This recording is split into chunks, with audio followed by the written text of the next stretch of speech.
საგამშვიდობისა მეგობრებო, დღეს 13 დეკემბერია, 19 საათი და 32 წუთი. ეს სწორია ეს საათი, მეგონი არ არის სწორი. ეხლა არის კი ბატონო. 26 წუთი. კი ბატონო.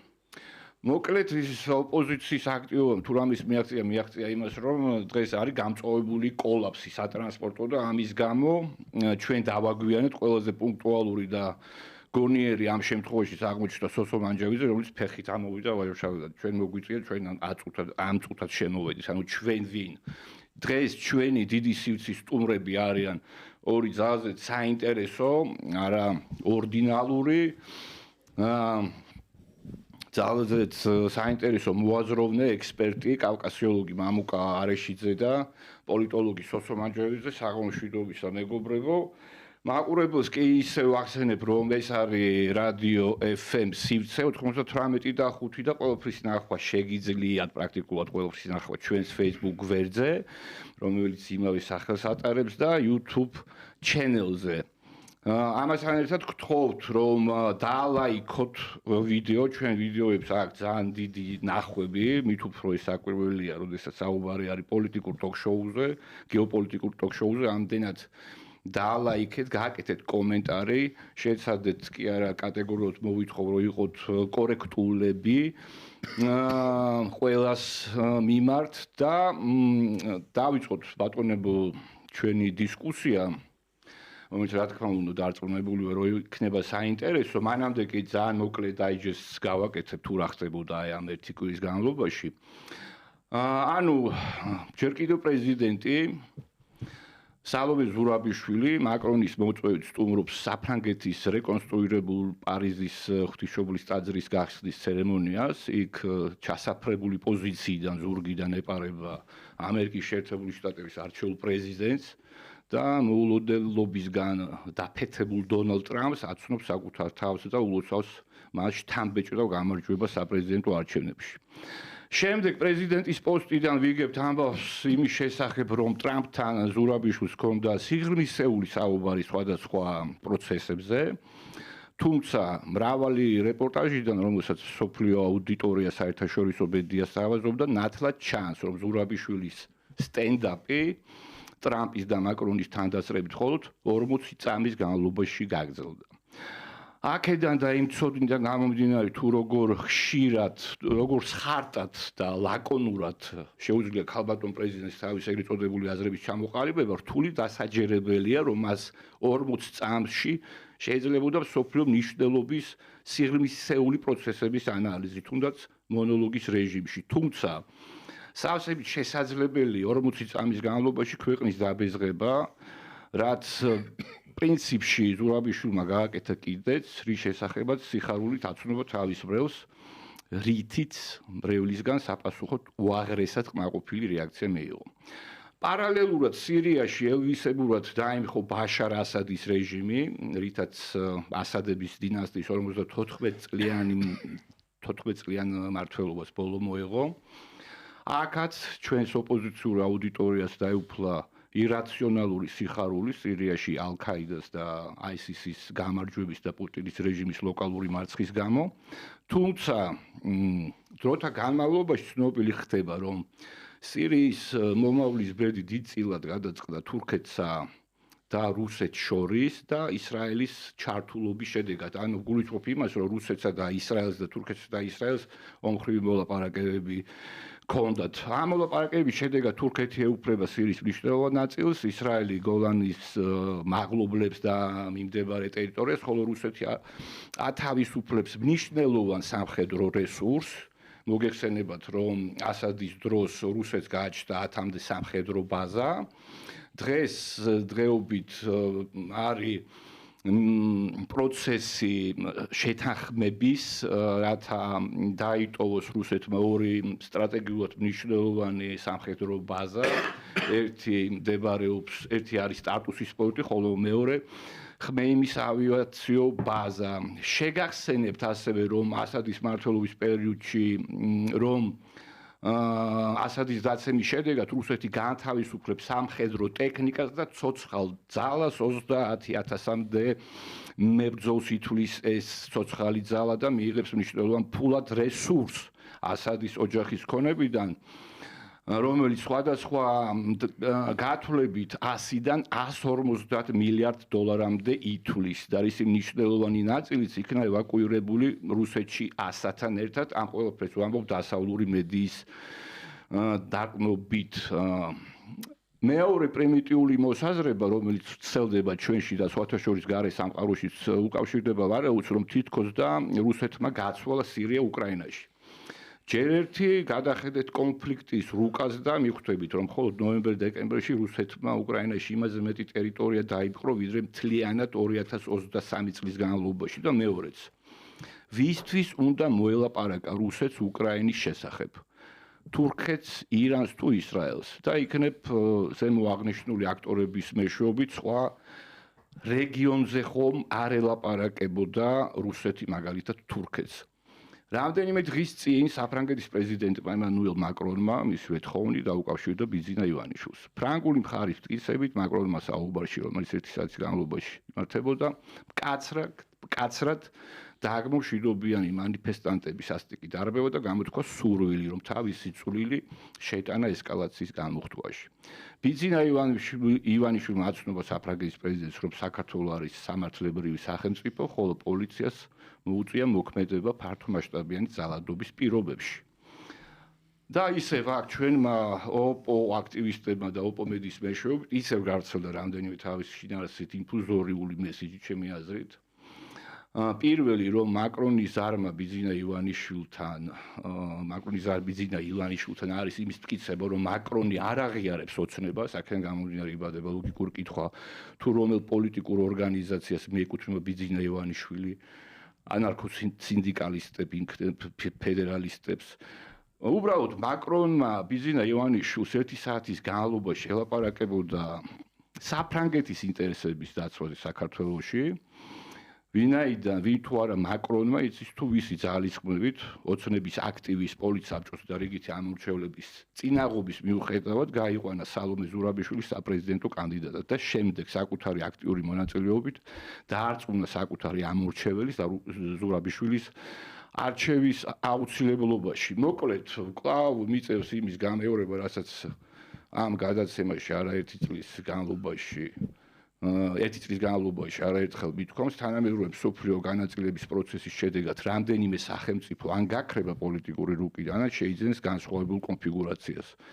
დანამდვილებით შეიძლება იმის თქვა, რომ ამ სახელმწიფოების შორის არის ლიბანი, პალესტინა, სირია, უკრაინა. ძალიან არ მინდა რომ ამ ქვეყნებს შორის ჩვენც აღმოჩნდეთ. მოდით პირველი რაც მინდა კითხოთ, ხომ არ გინდათ რაიმეს დამატება, ანუ არის ამი მოვლენა, რომელიც ჩამოთვალე, რომელიც ძალიან მნიშვნელოვანი გეოპოლიტიკური თვალსაზრისით და მნიშვნელოვანი საქართველოს სამომავლო პროცესებთან დაკავშირებით ასევე ძალიან მნიშვნელოვანი, ანუ პირველი არის სალომე ზურაბიშვილის შეხვედრა ტრამპთან, მეორე არის ის, რაც მოხდა სირიაში და მესამე ემანუელ მაკრონის ზარი ბიძინა ივანიშვილთან. ბატონო მამუკა.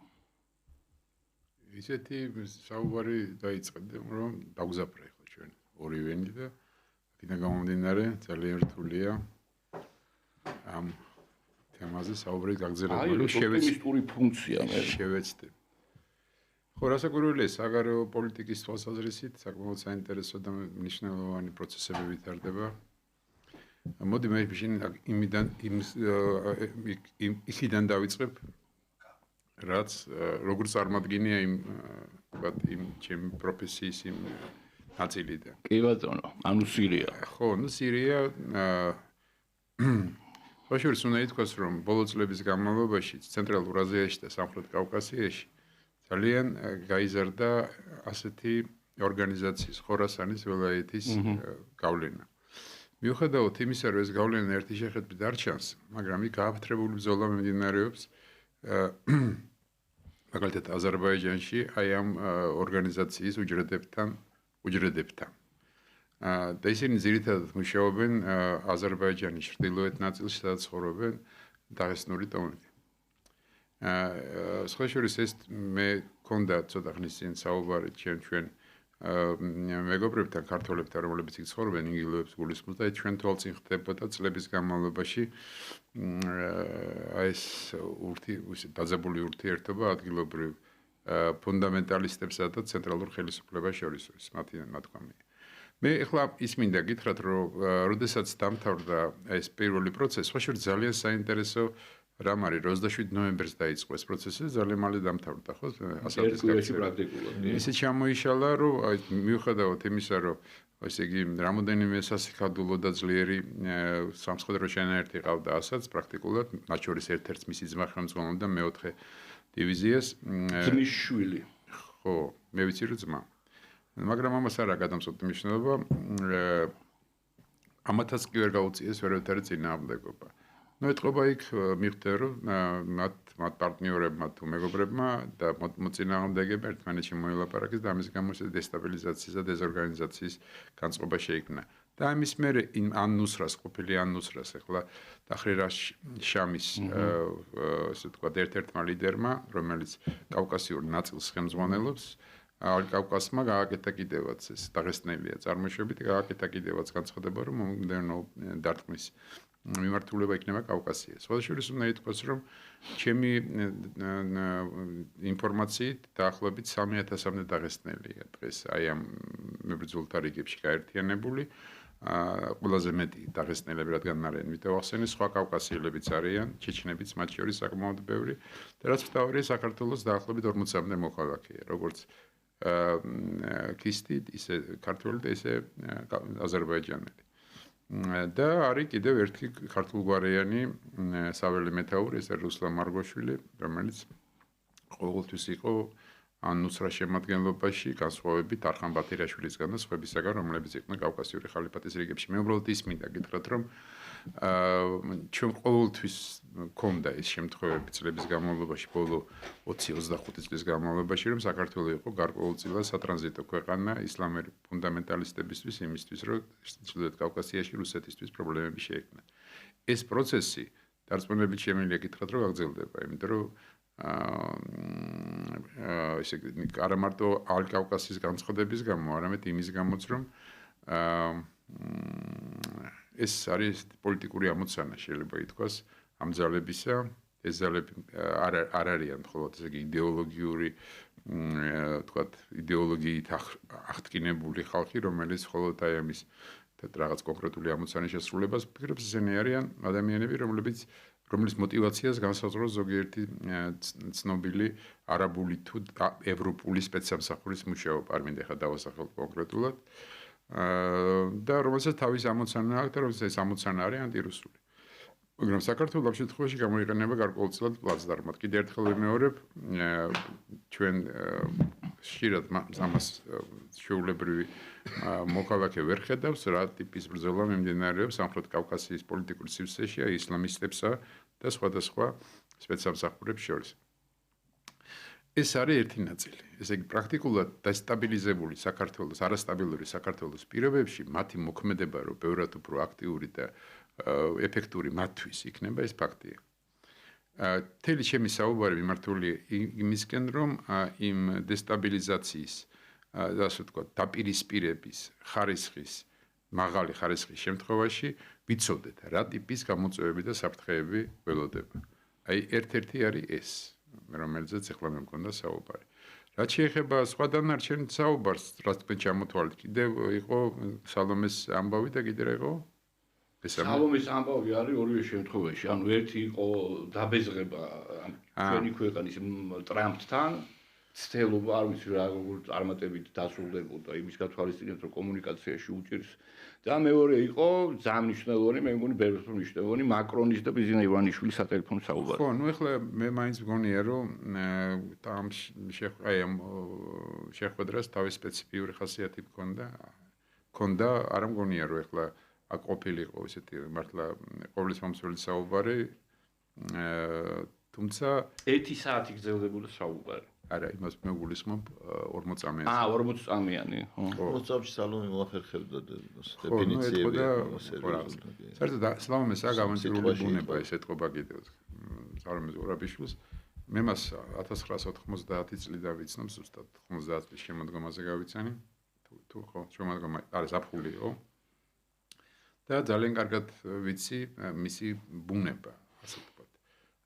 40 წამშიც მოასწრებდა ისეთი რამის თქმას, განსჯას ვერა, მაგრამ ისეთი რამის თქმას, რაც არ იქნება ჩვენი ქვეყნისთვის, ნამდვილად არ იქნებოდა მომგებიანი. აქ სხვა რამეშია საქმე. შეიძლება ადამიანს კონდეს თქვათ უარყოფითი დამოკიდებულება კონკრეტული პოლიტიკური პარტიის ან ძალის გამო, მაგრამ ამ შემთხვევაში საქმე ეხება ქვეყნის ყოფნა არ ყოფნის საკითხს, სტაბილურობის არასტაბილურობის საკითხს. როცა მე ვამბობ, როცა დესტაბილიზაციას, როცა ვახსენებ და ქვეყნის ყოფნა არ ყოფნის საკითხს, აქ იგულისხმება ის, რომ საქართველოს იმდენად მოწვლადი სახელმწიფოა. მე ვერ ვიტყოდი, რომ შემდგარი სახელმწიფოა, თუნდაც იმიტომ, რომ ტერიტორიული მთლიანობის სერიოზული პრობლემა აქვს. რომ ნებისმიერი დესტაბილიზაცია იწვევს ამ სახელმწიფოს კიდევ უფრო დასუსტებას. როდესაც ჩვენ გვაქვს ეგეთი ყოფითი ტერმინი, სახელმწიფო თავზე დაგვემხო. აი, სახელმწიფო თავზე დაგვემხო ეს ტერმინი იმიტოა დამკვიდრებული ქართულ ცნობიერებაში, რომ არაერთხელ მომხდარა ასეთი რამ, როდესაც სახელმწიფო თავზე დაგვემხო. ზუსტად იმიტომ, რომ სახელმწიფოს დესტაბილიზაცია შეუწყო შიდა ძალებმა ხელი. ის კი არა რომ ვიღაცამ მომიმოვიღო, არამედ აი ის რომ ესე იგი საზოგადოება იყო ერთმანეთში დაპირისპირებული. იყო რამოდენიმე დაპირისპირების კერა, ან ერთი დაპირისპირების კერა, მაგრამ საზოგადოებას ხლეჭდა. მე ხშირად მithქვია და კიდევ ერთხელ ვიმეორებ, მე როგორც მონაწილეს 91 წლის მოვლენებისა, ძალიან კარგად მახსოვს, რამხელა ნაპრალი გაჩნდა მაშინ საზოგადოების ცნობიერებაში, რამაც დღემდე პირი ვერ შეკრა, ვერავითარ შემთხვევაში. და ეხლა კიდევ უფრო გაიზარდა. საქმე ის არის, რომ მაშინდელი დაპირისპირება მისცა დაავადა მთლიანად. ერის ცნობიერება დარჩა ეს, როგორ გითხრათ, ხო ცნობიერი ესეთი ესე ვთქვათ, საზოგადოებას დარჩა ეს ცნობიერებაში, ეს უზარმაზარი ტრავმა, რომელიც დღემდე მუშაობს. აი ეს არის ძალიან მნიშვნელოვანი. შესაძლოა აი მე დასასოს აქ შემოსვლამდე მქონდა საუბარი იმის თაობაზე, რა არის გამოსავალი შექმნილი ვითარებიდან. და ბევრი ვარიანტები გამიხილეთ, მაგრამ რო გითხრათ, რომ ოპტიმისტურად ვართ განწყობილი რომელიმე ვარიანტის მიმართ, ვერ გეტყვით. მაგრამ ის შემიძლია გითხრათ, რაც მე ძალიან კარგად მახსოვს ერთი ეპიზოდი, რომელიც შეიძლება იყოს სამაგალითო დღევანდელი თაობისთვისაც. მაშინ 4 თვე ვიდექით აქციაზე, ოპოზიციური აქციაზე რეჟიმის წინააღმდეგ. და მე ვთვლი, რომ არაერთხელ მithქვამს და კიდევ ერთხელ ვიმეორებ, რომ ეს იყო ჩემი შესწომა, რომ არ მეგონა, რომ 4 თვის თავზე 21 დეკემბერს დაიწყებოდა ომი. ვერ წარმოვიდგინე. მოკლედ შესწომად, მაგრამ მე სხვა რა მინდა ვთქვა. ეთყობა სხვა ადამიანები ხედავდნენ ის შეიძლება ეს დამთავრებული იყო. მათ შორის იყო ექიმი გია აბესაძე თუ გახსოვთ, რომელმაც დიდხანს ეცადა რომ ეს მხარეები რაღაცნაირად მოლაპარაკების ფორმატი შეექმნა. ბოლოს აიღო და გადაისხა თავზე ბენზინი და დაიწვა საჯაროდ, ხო? ფესტივალზე. და აი ძალიან მნიშვნელოვანია ის რომ ადამიანებად ეს გარდაცვლილი სხედარი გამოიძახეს სასწრაფო ეს გარდაცვლილი სხედარი, არ იყო ჯერ გარდაცვლილი, მაგრამ ყოველ შემთხვევაში უკვე იყო სიკვდილის პირას, გადააყვანინეს იმაში საავადმყოფოში. ხო და ეს რომ მორჩნენ აი ამის კეთებას, მე ერთმანეთს ეკვეთნენ ისე. ესე იგი პრაქტიკულად ამას როლი არ შეუსრულებია, ეფექტი არ მოუხდენია. მე ის მინდა ვთქვა, რომ ქართველების საერთოდ სამხრეთელებისთვისებაა და მათ შორის ქართველების თუ დაიჯერეს თავისი ასე ვთქვათ სურვილი, რაც უნდათ, ან დაიჯერეს ან იმუშავეს იმ ნარატივის მიხედვით, რომელიც ვიღაცამ დაუხატა, დაიჯერეს ეს ამბავი. აი მე არიან აბსოლუტურად შეუჩერებლები. და აღარ ფიქრობენ არა მარტო ქვეყნის ბედზე, საკუთარ ბედზეც კი და არ ფიქრობენ იმ ვითარებაზე, რომელიც ამ ესეთ სიტუაციაში შეიძლება შეიქმნას დღეს რაც არის. მე ამიტომ მოვიყვანა ეს მაგალითი, შეიძლება არ არის თლად გადასარევი მაგალითი, მაგრამ ასეთი რამ საქართველოს უახლეს ისტორიაში იყო და მე არ მინდა რომ გამეორდეს. და რაც შეეხება ბოლოსაც ვიტყვი და დავამთავრებ თვითონ რასაკვირველია, ეს ძალიან სერიოზული ნიშანია. რომელიც და ის მაკრონის ზარს გულისხმობ ну ის თუ გავითვალისწინებთ რომ საფრანგეთის პოლიტიკისთვის დღეს ძალიან ესეთი მომხიბლავი თემაა საერთოდ კავკასიაში და ცენტრალურ აზიაში აქტივობა ის ფაქტია ახლა რომ საერთაშორისო სადაც ბრიტანელები არიან იქ ფრანგები აუცილებლად უნდა გამოჩნდნენ და თუ არ არიან ნუ მე ინდომებენ ხოლმე რომ იყვნენ ახლა საფრანგეთი არის აქტიურად ჩართული კავკასიური პოლიტიკაში და აზერბაიჯანის სამხრეთის ურთიერთობებს ეს ეთყობა იმიტომ რომ აზერბაიჯანი სულ ცდილობს დაასმინოს საფრანგეთი დანარჩენ მსოფლიოსთან თავისი აქტივობის გამო იმას პროსომხური პოზიცია უკირავს, მაგრამ კავკასიაში საქართველოს არის და აქაც რასაკვირველია. თან გავითვალისწინოთ, რომ არა მარტო სალომეა საფრანგეთის მოქალაქე, არამედ როგორც ამბობენ, ბიძინა ივანიშვილი საფრანგეთის მოქალაქეა, თან გავითვალისწინოთ, რომ 2021 წლიდან ბიძინა საპატიო ლეგიონის ორდენის კავალერია. და ეს საპატიო ლეგიონის ორდენი არ არის უბრალო ორდენი, ნებისმიერი ესე თქვათ მაღალი ჩინის ოფიცერი, როდესაც ჯარისკაც უგეთია ეს ორდენი, ან ჯარისკაც არ დაბალი ჩინის ოფიცერს პირველი იმან უნდა აუღოს. სალამი, პირველი სალამი იმისი უნდა იყოს. ხო და ნუ ეხლა აქედან გამომდინარე მაკრონს აქვს ესე თქვათ მიზეზი როგორც თვითონ როგორც ფრანგული პოლიტიკის ხელმძღვანელობა თვლის აი ეს ნაბიჯი გადაედგა, არის პოლიტიკური მიზეზი და არის ესე თქვათ პირადი მიზეზი. და რაც შეეხება 1 საათიან საუბარს, რასაკვირველია ეს არ არის. აქ არ იქნებოდა მხოლოდ იმაზე საუბარი, რაზეც იყო. რა თქმა უნდა, ეხლა ოფიციალურად რაც არის გამოქვეყნებული, ეს არის 3 წუთი. რატომ დაარბიე?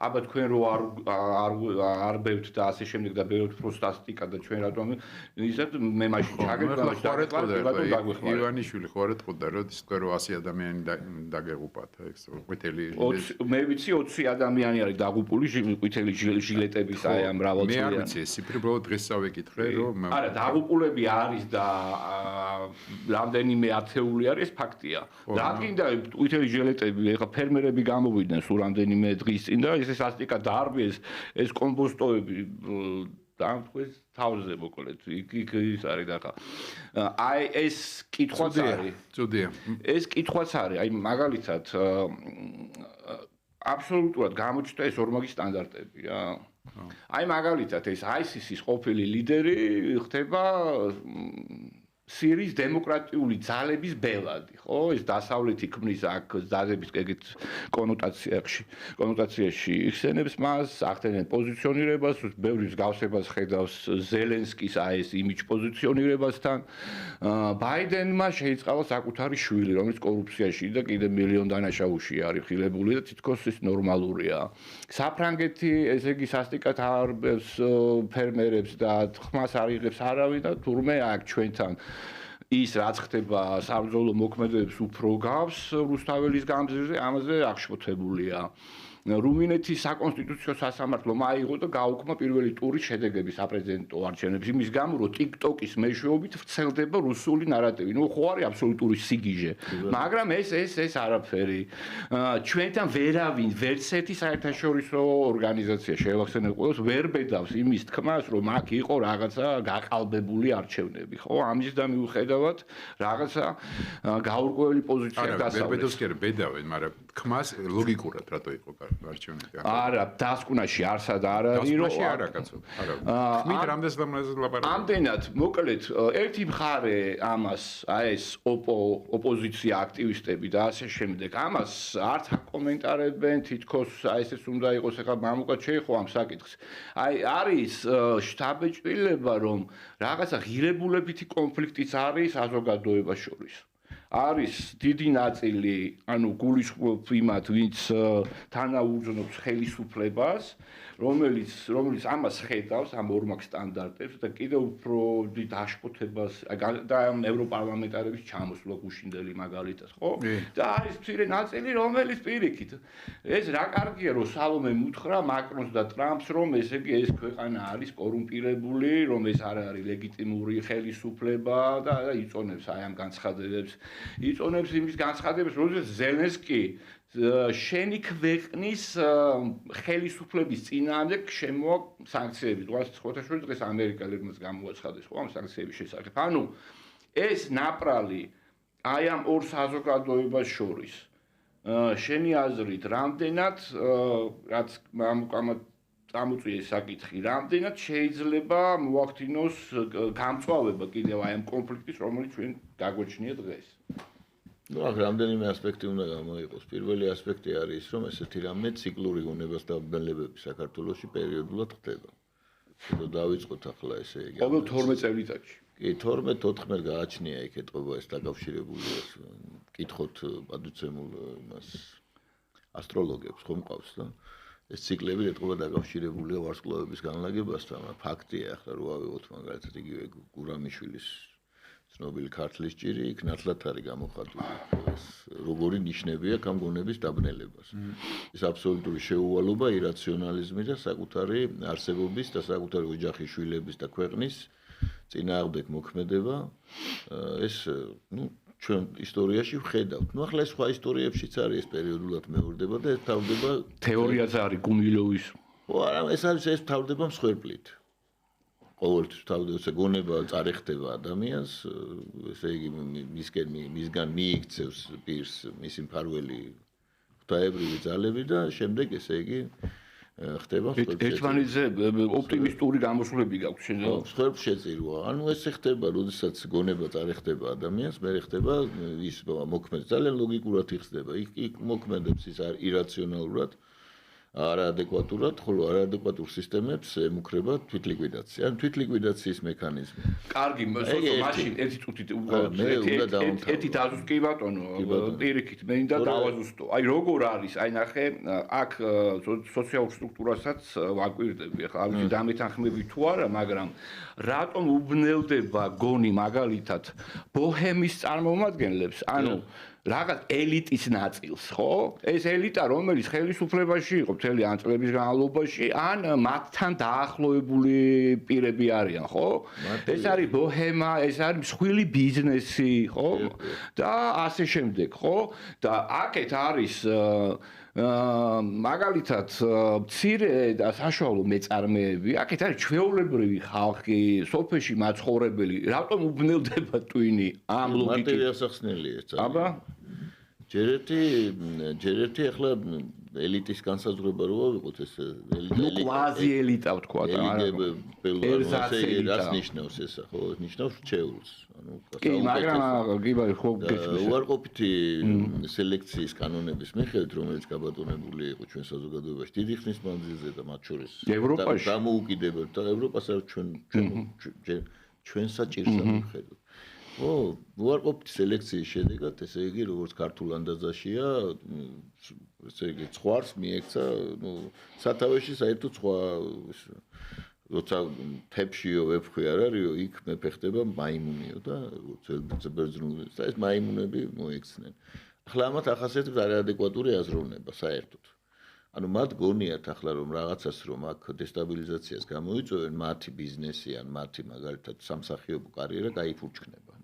ეს სახიობები რო არიან საოცარი შემოქმედებით რო გვამდიდრებენ ჩვენ რო გაიფიცნენ აწი ეყოლება ძალიან ბევრი მაყურებელი რა თქმა უნდა განსაკუთრებით ესე იგი როდესაც დესტაბილიზაცია მოხდება და მე მინდოდა მეთქვა ეს ერთის მხრივ ეს არის ციკლური პროცესები ეს არ არის გამორიცხული ანუ განშტოებული იმისგან სხვა თელდედამიწაზე მიმდინარე პროცესებს არასდროს არ იყო იგივე მაგალითად რო ავიღოთ ჩვენ განასერში ის მოვლენები რომელიც მე-17 საუკუნის დასაწყისში ხდებოდა საქართველოში განასერში რო ავიღოთ ნახავთ რომ იგივე ხდებოდა დაუშვათ იგივე რუსეთის იმპერიაში ირანში იაპონიაში და სხვაგან ანუ დესტაბილიზაციის ირაციონალური სიგიჟის შემოტევები საერთოდ ეს მიდგომა ისტორიის მიმართ რაციონალური მანკიერია მინდა ვთქვა მაგალითად ისტორიას ახსოვს სრულიად ადამიანების ირაციონალური მოქმედების უამრავი მაგალითი აი მაგალითად წმინდა ვიტეს როკვა ევროპაში თუ გაიცით ფენომენი და ეს მთელი 3 საუკუნე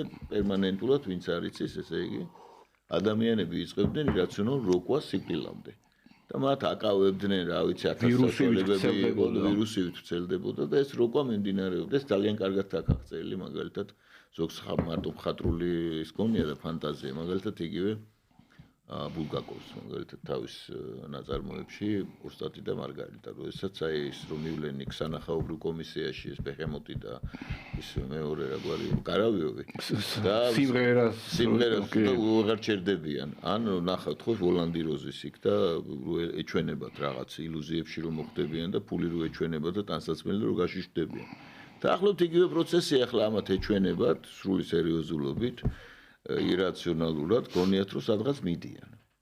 ხო ეს არ არის მაგალითად ჩვენ მივდიოდით კომუნიზმისკენ, ხო მთელი რამდენი წელიწადი 60 წელი ხო მივდიოდით კომუნიზმისკენ.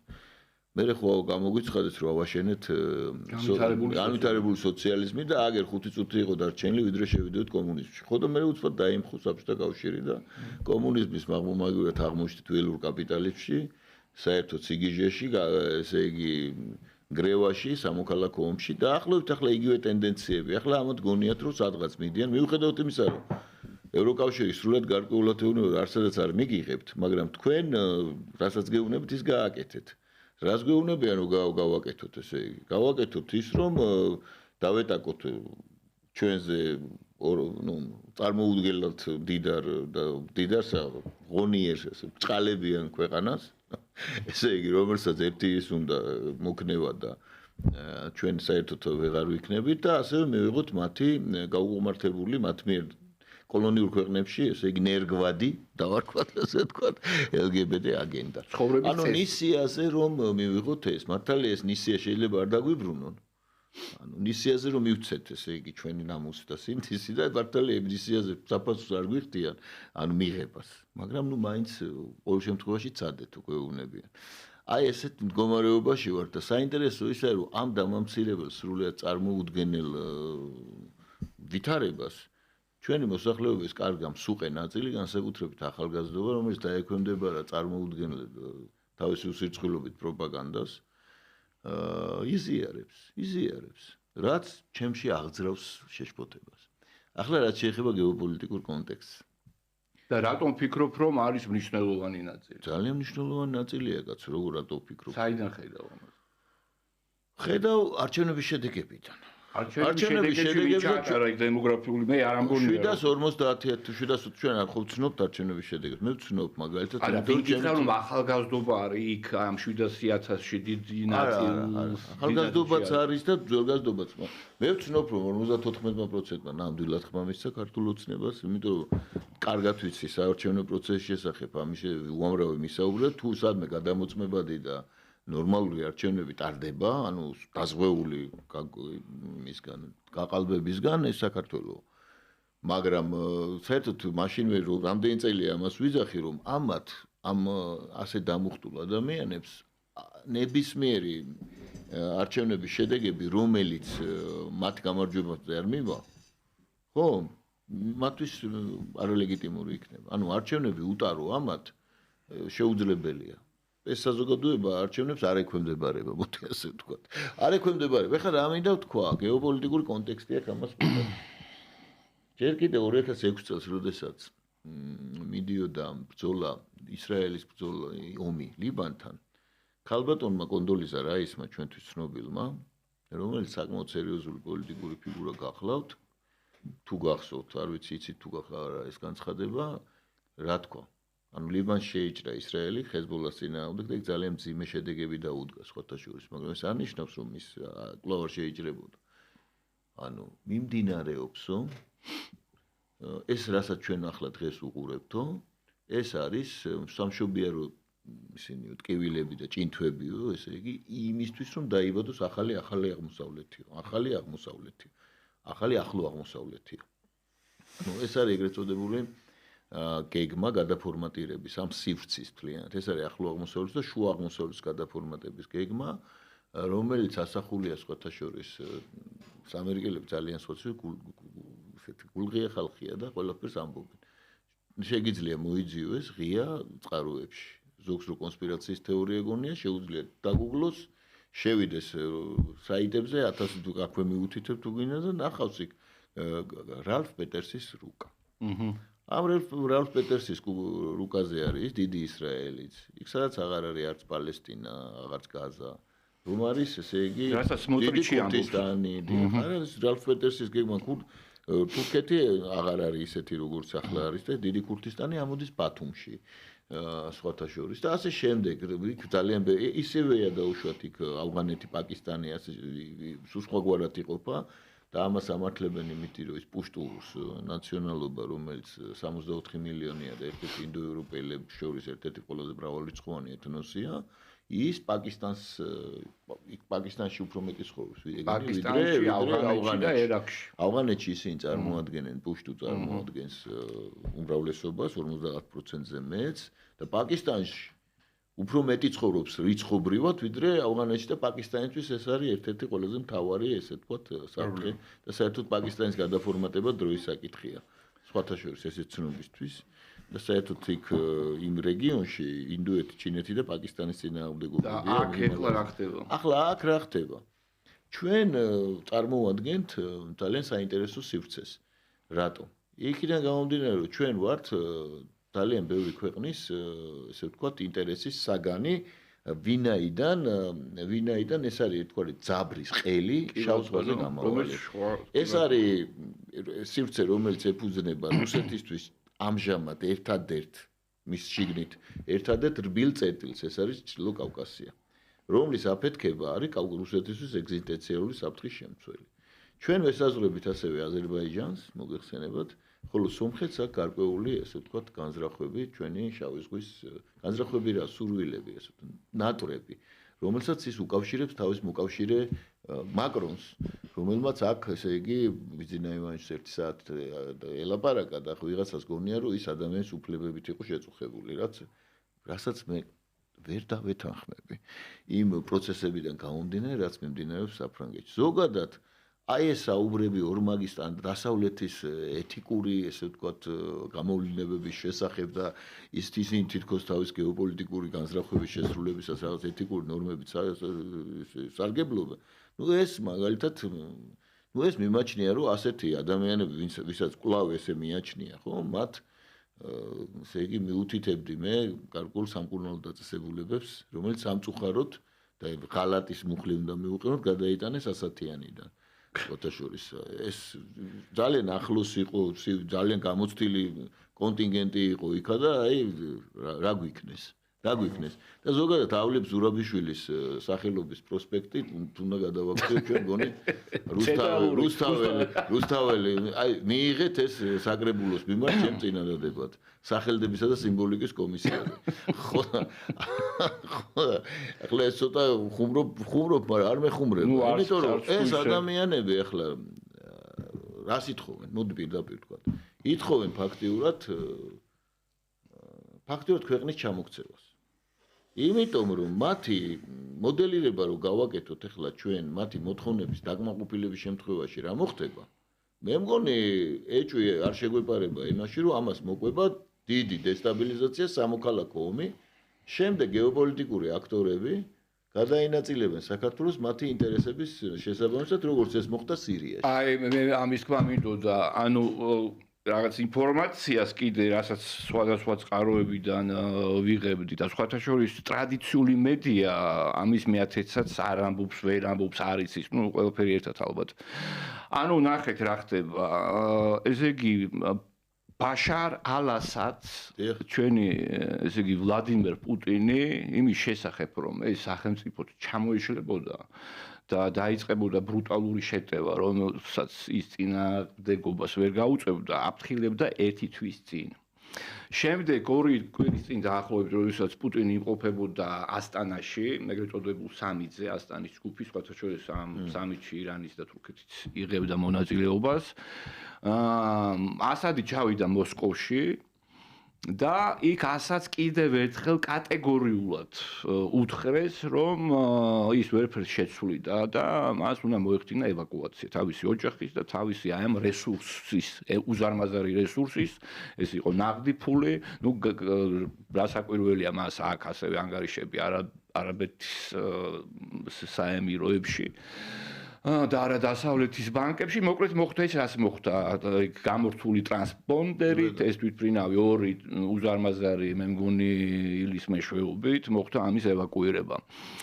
თურქეთმა დაიპყრო აი ეს ნაწილი, ანუ სამხრეთ დასავლეთი სირიის და ამის ჩრდილოეთი უკაცრავად, ჩრდილოეთ დასავლეთი, ხო, ეს ალეპოს მხარე და ასე შემდეგ და ელვისებურად ისრაელმა ისარგებლა ამ ვითარებით და ორ დღეში გაანადგურა მთელი რაკეტ საწინააღმდეგო სისტემა, დაახლოებით 80% ფლოტი, რაკეტები და სხვა შეიარაღება, რომელიც ასადის ჯარს გააჩნდა და ასადის ჯარი სინამდვილე თავისი პოტენციალით ითვლებოდა ერთ-ერთი ყველაზე ძლიერი ახლო აღმოსავლეთში. ამით ისრაელმა რამდენიმე ამოცანა შეასრულა. პირველი არ მისცა ჰეზბოლას საშუალება რომ დაუფლებოდა ის აი ამ სამხედრო რესურსს, მეორეც მთლიანად აკონტროლებს ცას სირიის ტერიტორიაზე, მესამე დაიპყრო ჰოლანდის სიმაღლეები და ის ტერიტორია, სადაც არიან დრუზები, ძირითადად დასახლებულები. მოკლედ, სტრატეგიული ამოცანა და ხო, რაც მთავარია, მნიშვნელოვნად შეასუსტა ეგრეთ წოდებული ირანის ღერძი, რომელიც შედიოდა ლიბანის, სირია, ну, მოკლედ ეს შეიტური ტერიტორია. და მესამე ნაწილს აკონტროლებენ ქურთები, რომელსაც მხარს უჭერს ამერიკის შეერთებული შტატები და იქაც იყო შეტაკებები. დღეს გავრცელდა ინფორმაცია, თითქოს და არის შეთანხმება მიღწეული ამერიკასა და თურქებს შორის. ანუ ჩვენ ვხედავთ, რომ თურქეთი ძლიერდება, ირანი მნიშვნელოვნად შესუსტდა, ასევე ისრაელმა გადაწყვიტა ძალიან ბევრი ამოცანა. ჰაზას როგორც ჩანს სრული განადგურება ახლოს არის, ან ესე იგი მოუწევს ჰამას კაპიტულაციის ხელმოწერა. და ამასთან ერთად კიდევ ერთხელ მე ვერ ვხედავ რუსეთისთვის რაღაც ფატალურ რაღაც შედეგებს. პრესტიჟი ეს ერთი ამბავია, მაგრამ მეორე არის ის, რომ კიდევ ერთხელ ვამბობ, ის დანახარჯი, რაც რუსეთმა განახორციელა სირიაში ასადის მხარდაჭერისას 2015 წლიდან დღემდე დაახლოებით ითulis 20 მილიარდიდან 30 მილიარდ დოლარამდე და ეხლა ვთქვი, ხო, იქ დაახლოებით რა რესურსებზე არის საუბარი. რა თქმა უნდა, ამ რესურსებსაც ალბათ ჩამოართმევენ. გარდა ამისა, რა კი იყო 10 სამხედრო ბაზა გააჩნდა, მათ შორის დამასკოში რამდენი, მათ შორის მოსულში მე მგონი, ამ ბაზების ევაკუირება უკვე რუსეთის ტერიტორიაზე ნიშნავს იმას, რომ ეს რესურსი შეიძლება გადაისროლოს უკრაინაში და ამ თვალსაზრისით რა უხარია ზოგიერთ უკრაინელს, ესეც არ მესმის. ეს რაც შეეხება ახლო აღმოსავლეთს. ახლა მინდა მამუკას ვკითხო. ჩვენ ესე იგი აი ამ ყველაფერში გვავიწყდება ის თუ რა ხდება აფხაზეთში, არა და აფხაზეთში ხდება ძალიან საინტერესო რამ და სხვათა შორის მე მოვიპოვე, აი ვთვლი რომ ეს არის გარკვეული ესეთი მიგნება, მსგავსებას აფხაზებსა და ჩვენ შორის. ანუ ჩვენ თავს არ ვუქმნით ევროპას, ჩვენ ვამბობთ იმას, რომ ჩვენი პირობებით შევალთ, რომ კანახობთ იმას, თუ როგორ უნდა ვიცხოვროთ და როგორ უნდა მოვაწყოთ ჩვენი ცხოვრება და იგივეს აკეთებს აფხაზეთი რუსეთთან მიმართებაში.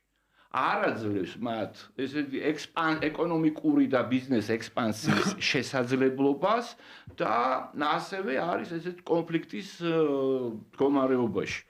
ეს პარალელი არ ვიცი, რამდენად ზუსტია, მაგრამ შენი აზრით, აფხაზეთში მიმდინარე პროცესი, რომელი გეოპოლიტიკური ძალის გაძლიერება შეიძლება უწყობდეს ხელს, მაგალითად შეიძლება ჩვენ აქ ვახსენოთ თურქეთი და სხვათა შორის ირანის სირიაში მომხდარი პროცესების კონტექსტში არის ერთი რამ. ესე იგი თურქეთის პრეზიდენტმა დაახლოებით 4 დღის წინ რაღაც ახალგაზრდობას ხვდებოდა ერთ უნივერსიტეტში და თქვა, რომ დღეს სოფლიოში არის ორი, ну, აი ესეთი მაგარი პოლიტიკოსი დარჩენილი რა. გამოცდილი კვალიფიკაციის მქონე და მსხვილი პოლიტიკოსი. ეს არის ვლადიმერ პუტინი და ეს ვარ მე, ერდოღანი. ესეც კომპლიმენტი პუტინთან პუტინის მისამართით. ის თქვით, რომ პუტინმა ასადი გამოიყვანა პრაქტიკულად იქიდან და თურქებს მისცეს შესაძლებლობა რომ აიღოთ ეს ტერიტორია. თურქეთი რის შედეგად, უბრალოდ რუსეთმა რა შეიძლება მოეპოვებინა რუსეთს თურქეთისგან. ანუ ის რომ მაგალითად თურქეთი არ შესულიყო რაღაცა ესეთ რუსეთის გავლენის ანკლავში როგორიც არის იგივე იქ სომხეთი მაგალითად ჩრდილოეთ კავკასია, აფხაზეთი თუ რით არის განსაზღვრული ეს პროცესი უკავშირდება თუ არა გეოპოლიტიკას თუ ეს არის ძველი აფხაზური ისტორია რუსეთთან ურთიერთობისას. ძველი აფხაზური ისტორიის ნაწილები არის მანდ ხო თვითონ რუსეთმა შექმნეს ისეთი აფხაზური ფსიქოტიპი რომელიც მე ვარ და ჩემი ნაბადის პრინციპით ხელმძღვანელობდა ყოველთვის. ეს იმის თუ გაკეთდა თავიდან მე-20 საუკუნის დასაწყისიდან 1909 წლიდან არის დაახლოებით ეს ტენდენცია. თუმცა მანამდე ეკლესიაში ხდებოდა აფხაზეთის ტერიტორიაზე განლაგებულ ეკლესიებში გახსოვთ ალბათ რომ ყველანაირად გამოდევნეს ქართული ენა და მაგრამ 9 წლიდან უკვე შეიქმნა ახალი ესე ვთქვათ ელიტა აფხაზური გაზარდეს რუსეთს ჩამოიყვანეს 9 წელს. მაშინ მოეხსნა აფხაზებს ესე იგი რა ქვია კანონგარეშე ერი იყო მანამდე გამოცხადებული აჯანყებების გამო და მე მოეხსნა ეს სტატუსი 1909 წელს. და ეს ელიტა ჩამოიყვანეს და ამ ელიტამ დაიწყო ეს ტენდენცია გაგრძელდა შემდგომში. თუ გასწორთ ახლა საბჭოთა კავშირში ვინ გაბედებდა თქვა გამოსვლებს და რაღაცები აქციების მოწყობას, ხო? აფხაზებს ეს რჩებოდათ 30-იანი წლების ბოლოსად და 50-იანი წლების ბოლოსად და მერე ყოველთვის იყო. იცით ეს განსაკუთრებული მიდგომა აფხაზების მიმართ, რომელსაც საქართველოს უბრალოდ ოფიციალური თბილისის საპერსონად იყენებდა. საბოლოო ჯამში ბუმერანგივი დაუბრუნდათ ეს, იმიტომ რომ აფხაზები თვლიან, რომ ისინი არიან, ესე ვთქვათ, იმ ტერიტორიის მხოლოდ ისინი არიან, ბატონი მათ შეუძლია გადაწყვეტილებები მიიღონ და ეს რო გაგრძელდა კარგი ხნის განმავლობაში, მე რუსებს მობეზრდათ ეს აფხაზების პოზაში დგომა გაუთავებელი და დაიწყო ის, რაც დაიწყო. თუმცა რასაკვირველია ეს არის, ესე ვთქვათ, ორი ერის ურთიერთობის გარკვეული თემა, მაგრამ გარდა ამისა არის გეოპოლიტიკური თემა. არასოდეს მიუხედავად იმისა, რომ ერთმანეთს პარტნიორებს ეძახიან გაუთავებლად თურქები და რუსები, ერდოგანი მუდმივად აკებს პუტინს და პუტინიც არ იმაშობა არ აწაგებს ერდოგანს, თურქების და რუსების ასე ვთქვათ სტრატეგიული თანამშრომლობა დამთავრდა 1921 წელს. ბათუმი რო წაართვეს მაშინ. და რუსებს არ წაურთმევიათ მართალია მაზნიაშვილმა წაართვა, მაგრამ რუსული არმია მაშინ ახლო-მახლო იდგა მაინც ეს მე-11 არმიის ნაწილები. მე რამით რა მინდა თქვა რომ კი შეთანხმებულად მოქმედებდა წითელ არმიასთან ერთად. მაზნიაშვილი? ხო, გარკვეულწილად ზურგი ხო წითელი არმია ხელს არ უშლიდა. პირიქით ქონდა თხოვნაც იყო ასეთი წითელი არმიის მხრიდან თენგის შრენტი ჩავიდა რევკომის წევრი. გული მაგას გულისხმობს ზუსტად. თქვათ ის რაც იყო. ხო, რევკომის. გაბატონებულ დისკურსს ესე იგი არ ეხამება, ესე იგი ჩვენ დავამარცხეთ თურქეთის იმპერიამ, იმპერია არა უბრალოდ. ხო და მოკლედ მე სხვა რამის თქმა მინდა, საბოლოო ჯამში მათი პარტნიორობა არ გამოვა, იმიტომ რომ დღეს მაქვს უტყუარი ინფორმაცია მის თაობაზე, როგორ აქტიურობენ თურქები აფხაზეთში. სხვადასხვა ფორმით. ძალიან აქტიურები არიან. რატომ არ უშლის ამას რუსეთი? აი, მაგაშია საქმე, რომ ეხლა დაიწყო ეს. საერთოდ უნდა ითქვას, რუსეთის კავკასიური პოლიტიკა ბოლო წლების განმავლობაში თვითონ რუსებისთვის შეფასებით სამაგისოდ ვერევითარ კრიტიკას ვერ უძლებს. ყარაბაღის მოვლენებმა ეს ძალიან კარგად დაადასტურა. ხო და არის მოკლედ აი როგორ არის მაჯას იკბენენ, კი იდაყვებს იკბენენ ისეთი მდგომარეობა. ამ ყარაბაღის პოლიტიკასთან დაკავშირებით და ეხლა გადაწყვიტეს რომ რევერსი გადავიდნენ ახალ პოლიტიკაზე, მაგრამ რაშია საქმე ის რომ აი ნიადაგი გამოეცალათ. მიუხედავად იმისა რომ გალცეძგილია. შეიძლება ძალიან საინტერესო ეპიზოდია რომ აი ამ ჩვენი მოვლენების ფონზე რუსეთმა შემოიყვანა დამატებითი კონტინგენტი მცირე, მაგრამ მაინც სამხედრო კონტინგენტი, ოღონდ აფხაზეთში კი არა. წინვალის რეგიონი. სამაშაო კი ბატონო. იმიტომ ახლობთ თბილისთან, აიც რა მოხდება მაინც. ესე ფიქრობენ ყოველ შემთხვევაში. საერთოდ ხო და იქ რაც შეეხება აფხაზებს, აი ძალიან ბევრი გაუშვეს შანსი ხელიდან.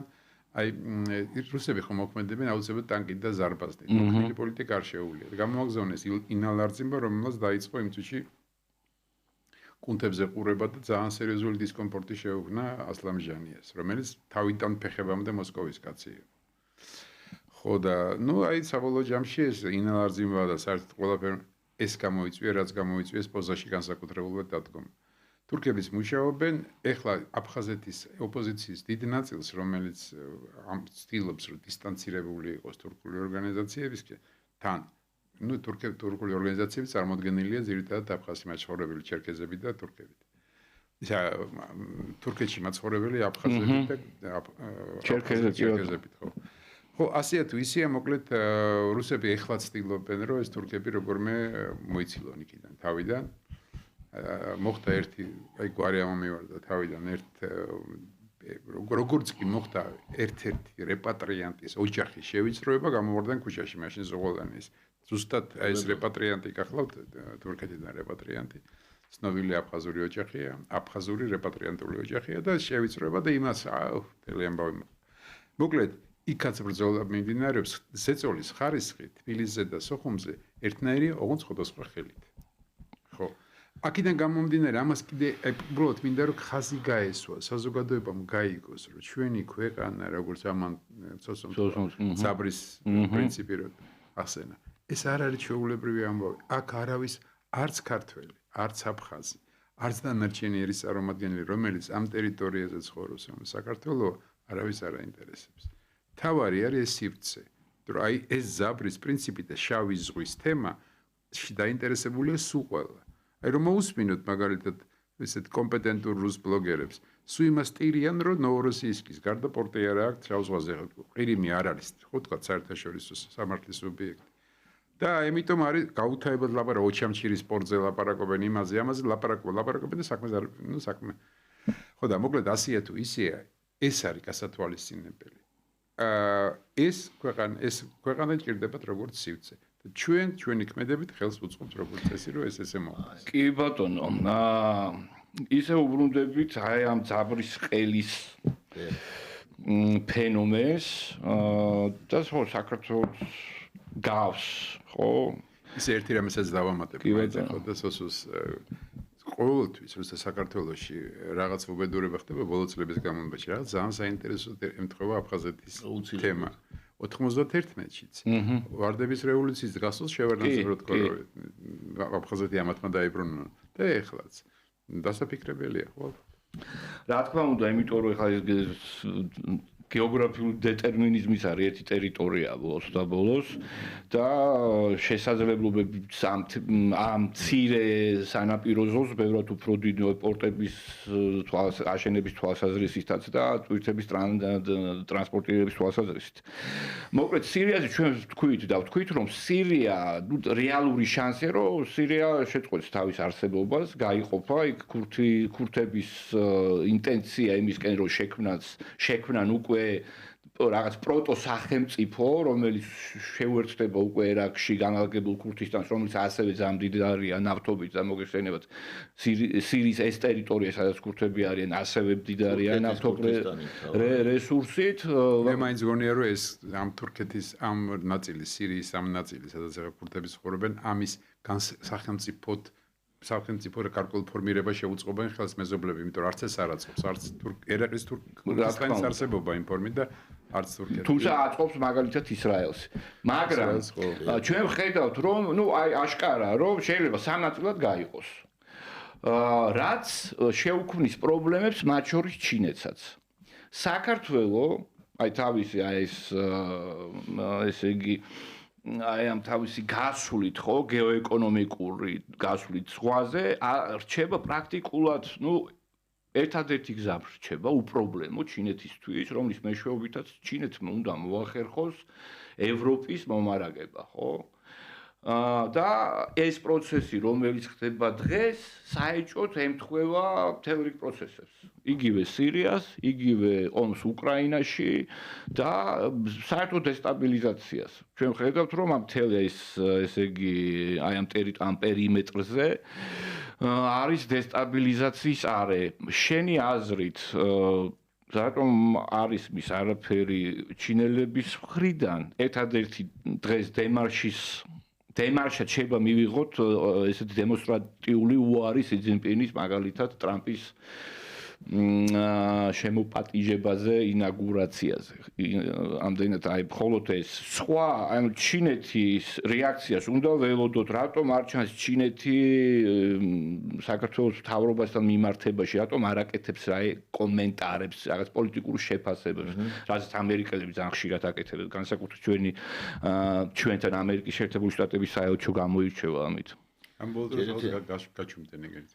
ერთ-ერთი ჩინელების ჩინურ პოლიტიკურ კულტურაში ნაკლებად არის ეგეთი განცხადებების გაკეთება, ისინი უფრო მოქმედებენ.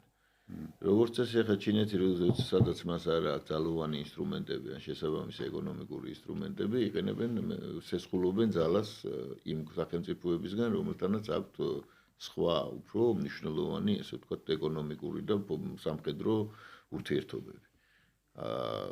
ეს ძალები ვინ არის ეს რა ქვეყნებია ეს არის ირანი და რუსეთი.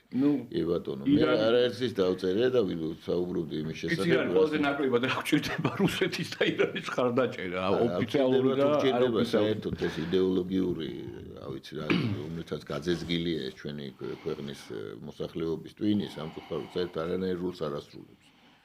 აი არა აბსოლუტურად. ამით უმეტეს მაშინ, როდესაც უკვე სოფლიო წესრიგი აღარ არსებობს და საერთოდ არავითარი არბიტრიც აღარ არის. ჩვენ ვართ სივრცეში, ქიმერებს უყევთ. ჩვენ ვართ სივრცეში, სადაც აღარ არსებობს სოფლიო წესრიგი. ეს ვინ თუ იმე მოусმენს და ესე იგი ვის შევჩილო რუსთაველი მყარიაო, შეესაბამება დღევანდელ ვითარებას. შეგიძლია დაუკრა ეს ესე იგი და ჩვენ იმას წავუძღვარო ამ ბოლოს. ანუ სისტემაში აღარ არსებობს არბიტრი. ეს უნდა გავიგოთ. თვითონ შეერთებული შტატები ჟანდარმი შეერთებული შტატებიც კი ლაპარაკობს წესებზე, ლაპარაკობს სოფლიო წესრიგზე, რომელიც დაფუძნებულია იმაზე წესებზე. წესებზე, ხომ? და ამ წესებს არ აღიარებს არც ჩინეთი, არც რუსეთი, არც ინდოეთი და არავინ და ეს ესეთი ის მიმდინარეობს სოფლიოში. ახლა ამან დროებით განიცადა ესე ვთქვათ ოპტიმისტური სცენარის განვითარება ტრამპთან ერთად, რომ რაღაცა ტრამპი დაალაგებს და გარწმუნებთ, რომ იქ ისეთ პროცესები დაიწყება, ძალიან გავიცინებთ თუ გვექნება ამის მეხსიერება, იმიტომ რომ ძალიან მაგონებს ეს სიტუაცია რატომღაც პერესტროიკის პერიოდს საბჭოთა კავშირში, როცა გარბაჩოვს ყველა ტაშს უკრავდა, რაღაცა გამოიგონა ის ლოზუნგები და მე რაც მოხდა კი ვნახე. აი მაგალითია. არ რეფორმირდება ის სისტემები, ახლა რომ დანიშნა ეს ვივეკ რამასვამი და ის რა ქვია ელონ მასკი, რომელიც ეგრე მარსზე იყიდა სხვათა შორის მან დოლიძე მიყიდა ისა, რა ქვია, ნაკვეთი მარსზე, ხო რო ყიდა. რომელი დოლიძე? ანიმ.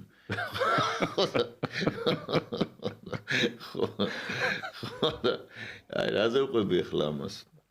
ესე იგი ეს სივრცე, აი მაგალითად ადრეც ვამბობდი, ანაკლიის სპორტის მშენებლობის დაყენება დღის წესრიგში ეს გამოიწვევს ძალიან დიდ დაძაბულობას ორ სამყაროს შორის.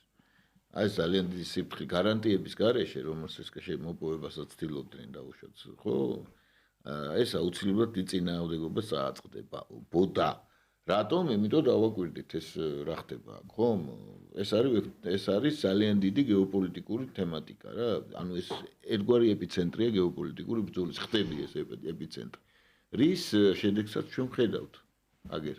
ეს ახლა რაც მიმდინარეობს, აი ეს ახალგაზრდები რო დარბიან, ეს რაღაც პეტარდებს რო ისვრიან, მაკრონი რო რეკავს, მთელი მსოფლიოს ყურადღების ცენტრში რო მოვეკეცით. მართლა იმიტომ კი არ მოვეკეცით, რომ აქ ჩვენ ოჯახური ღირებულებებს ვიცავთ და დაუშვათ იქ ეს მარკერები და უცხოური გავლენის გამჭვირვალობის შესახებ კანონები ეს მარკერებია იმ გეოპოლიტიკური ბრძოლის რაც არ ამოდის იმაში საინფორმაციო სივრცეში.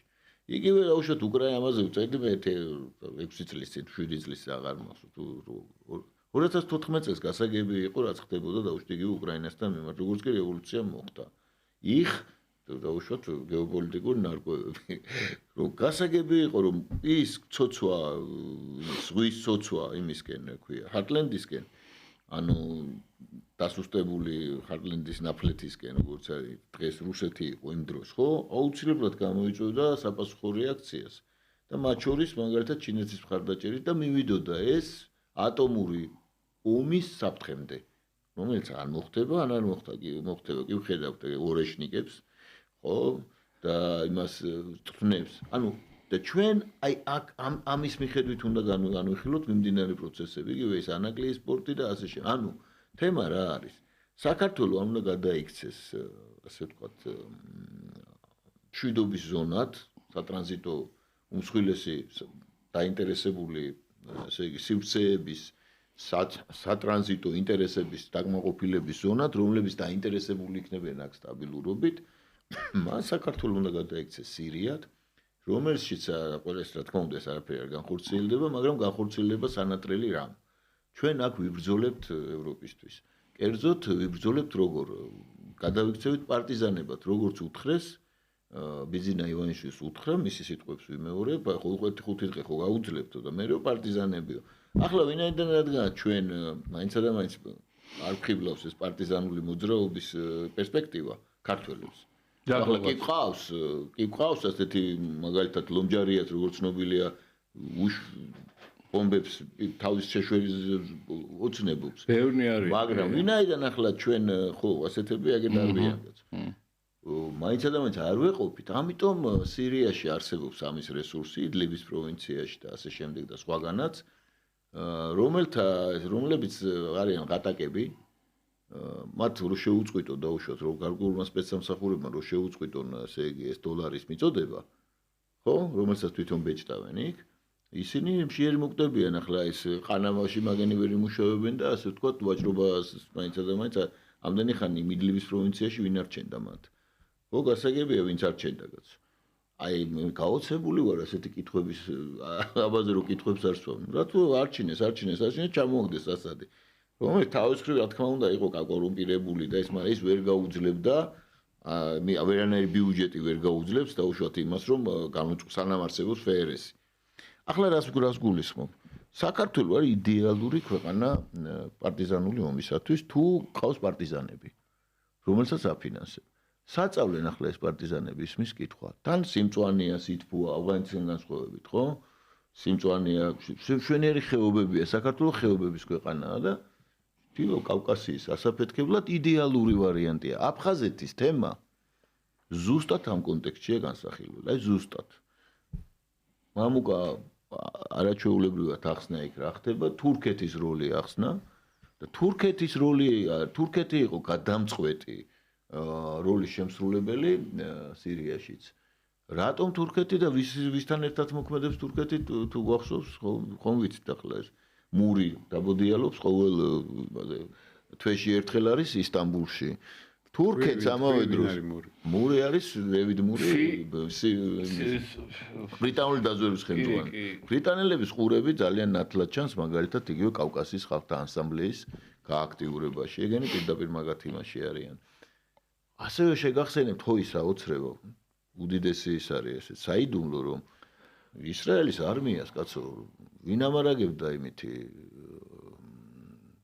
საწოლსაპოხი მასალებით ვინ აზერბაიჯანი ვისი მეშვეობით თურქეთის მეშვეობით რატომ ამავე დროს ერდოგანი ესე დაამრგვალებდა ამ თავის თვალებს რა ნუ სასტიკ ფაქტურად ჯიხადი ამ დროს თვითონვე ამარაგებდა ისრაელს სტრატეგიული ნედლეული. ამიტომაც კიდევ ერთი რჩევა ყველას თუ კი გააქვთ სურვილი რომ მოახდინოთ ანალიზი, დაუკვირდით ერთი ოფიციალურ ნარატივს, ანუ იმას რაც ლაპარაკობს პოლიტიკოსი და მეორე მის აქტიურ მოქმედებას. ახლა მე მინდა რომ ერდოგანი უცხადებდა ტოტალურ ბლოკადას ისრაელს, ირკვევა რომ ვაჭრობის ბრუნვა ბოლო თვეების განმავლობაში განსაკუთრებით გაიზარდა და მათ შორის თანაც ისრაელი სტრატეგიული ამოცანა ეს ყوار იმალება.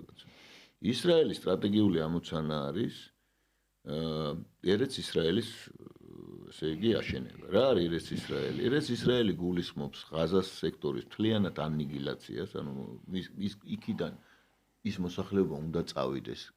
კიდევაც თქვა გალანტმა, რომ ეს იქნება არაჩვეულებრივი რივიერა, სადაც ნუ ესენი ვინ არიან, ესენი აფუჭებენ, ჰაერს აფუჭებენ.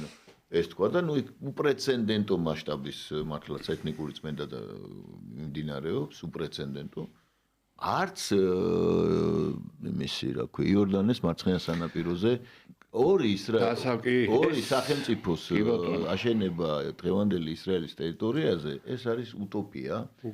უკვე утоპია არის. აქედან გამომდინარე უნდა ვილოდოთ ახალ ეთნიკურ წმენდებს იქით ანუ იორდანის დასავლეთ სანაპიროზე და გოლანის სიმაღლეების დაკავება სირიის განადგურება როგორც ასეთი სირია განადგურდა როგორც სახელმწიფო აგერ მაჰერ ასადის რომელიც ახლა ხელმძღვანელობს მაჰერ ასადი მესამე ვაჟია ჰაფეზ ასადის პირველი ვაჟი დაიღუპა ავტოავარიაში როცა 200 მიდიოდა იქ იმაზე რომელიც ის სხვათა შორის სერიოზული ნიჯიერი კაცი იყო დამასტოვებდა ეს თბილის ექიმი იყო პატივცემული ბაშარი არა ოფთალმოლოგი წარმატებული სხვათა შორის წარმატებული და მესამეა მაჰერი მაჰერი სხვათა შორის ისიც და მაჰერი ხელმძღვანელობს ახლა სხვათა შორის ერაყელ შიიტებს რომლებიც ერაყელ შიიტურ იმას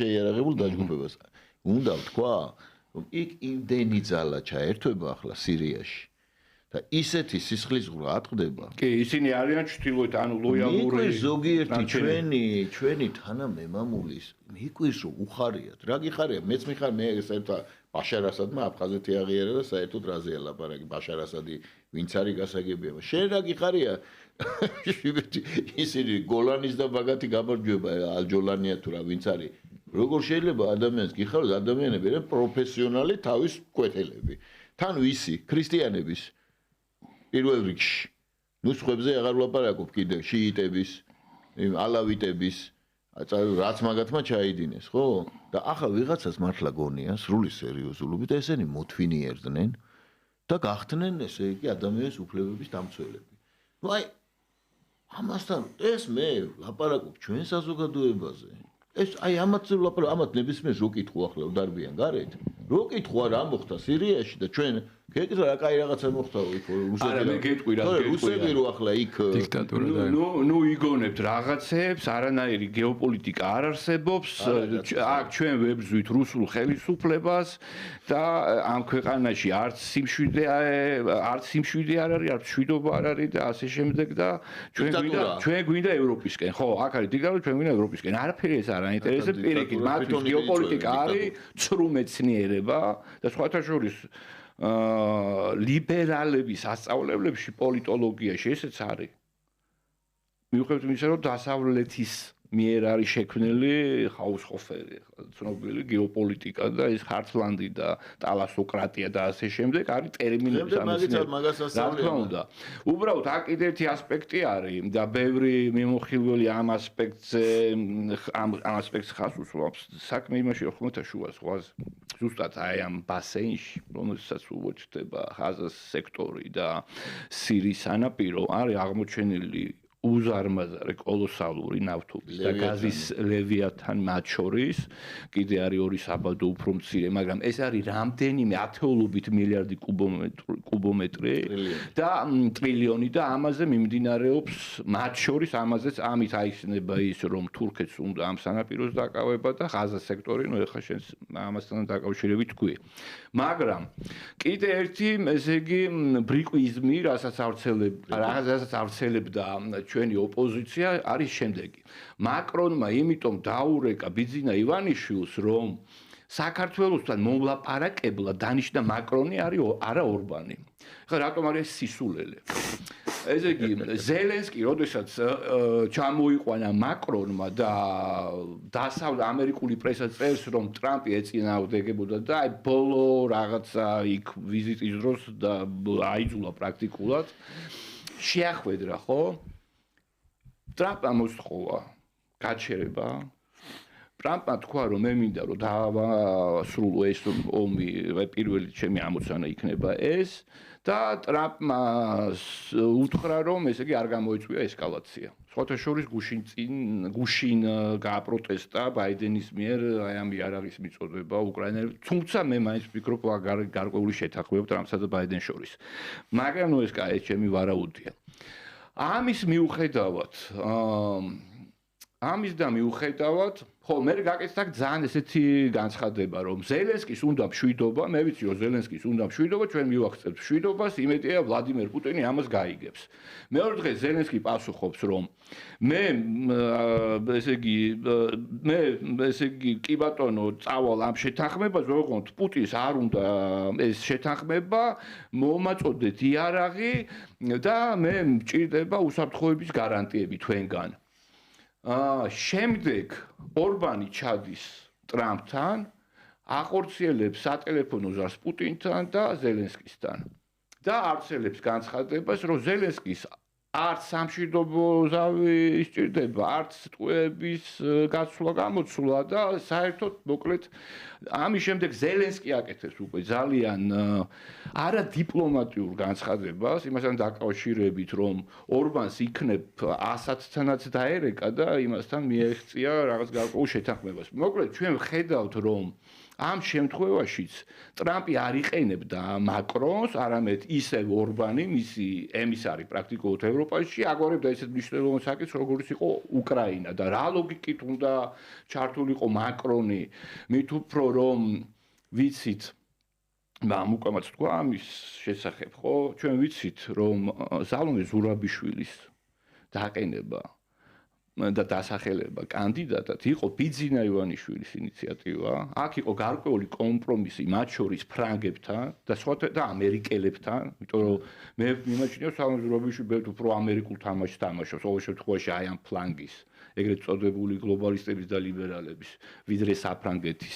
მაგრამ ცხადია, რომ აქ არის ინტერესები. მაკრონს და ივანიშვილის ინტერესები იკვეთება საფრანგეთშიც და საქართველოშიც. ამასთან დაკავშირებით, რისი თქმა მინდოდა, პრინციპში არც თქმა არ მინდოდა მეკითხა შეთვის მამუკა ხვალ არის, ანუ ეს პროცესი არის რამდენიმე ფლუქტუაციას ითვლის. ხვალინდელი დღე არის ერთ-ერთი. ანუ ხვალ არის არჩევნები პრეზიდენტის პირველად ჩვენ ვირჩევთ ისე როგორც დაახლოებით რაღაცა მსგავსი სისტემები არის რამდენიმე ქვეყანაში. ჩვენ პარლამენტი და საკრებულოების დელეგატები ირჩევენ პრეზიდენტს. ცხადია ვიცით, რომ პრეზიდენტად აირჩევენ მიხეილ ყაველაშვილს, მაგრამ ხვალ ამ ჩვენი ოპოზიციისთვის არის, არ ვიცი, ერთ-ერთი ყველაზე ესეთი მნიშვნელოვანი დღე და თუ კი ხელისუფლება მოახერხებს ამ პროცესის განხორციელებას და მე დარწმუნებულია რომ ასეც მოხდება, ოპოზიცია მიიღებს საკმაოდ ძლიერ დარტყმას. შენ როგორ ფიქრობ იმის გათვალისწინებით, რომ აქ უკვე გაკეთდა განცხადებები, ევროპარლამენტარები ჩამოვიდნენ, რაღაც რესურსიც დახარჯეს უკვე, რა რესურსი გააჩნია ოპოზიციას იმისთვის, რომ არ დაუშვას პრეზიდენტის არჩევა. რესურსი ამოწურულია ამ თვალსაზრისით, გარდა საპროტესტო მუხტის, აი ესეთი კულმინაციამდე მიყვანისა, სხვა ეხლა რესურსი შეიძლება იყოს მხოლოდ სამოქალაქო ომის დაწყება, ან პარლამენტში შევარდნა და ამის შაშლა. მე ესე ვთქვათ, ამ მეთოდის გამოყენებას ნამდვილად არავის არ ურჩევდი. რა შეიძლება იყოს მიზეზი სამოქალაქო დაპირისპირების. ომი ხა ნამეტნავად ისაქენი და არა, მე ნამეტნავად დაპირისპირება, სამოქალაქო დაპირისპირება ვთქვათ. სამოქალაქო ომი გულისხმობს იარაღის გაჩენას. იარაღი არ არის. მოდით ეხლა ამ ხალხს დავაშინებთ და ასე შემდეგ. იარაღი არ არის მოსახლეობაში ამ თვალსაზრისით კონტრდაზვერვა მუშაობს, ყველაფერი ფიქსირდება, ის კი არა ნებისმიერი მებრძოლის გადაადგილება უკრაინიდან საქართველოში ესეც არის კონტროლის. არა, მაგაში არ არის საქმე. იარაღის ეხლა და ტანკის შემოვარდნას არ ვარაუდობ, მაშინდელისგან განსხვავებით, მაშინ იყო ტანკი.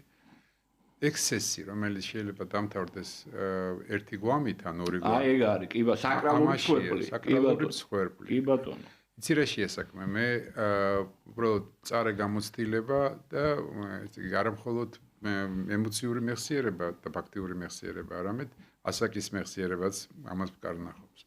რომ ამ კონდიციამდე არ შეიძლება საქმე, ექსესი მოხდება მაშინ.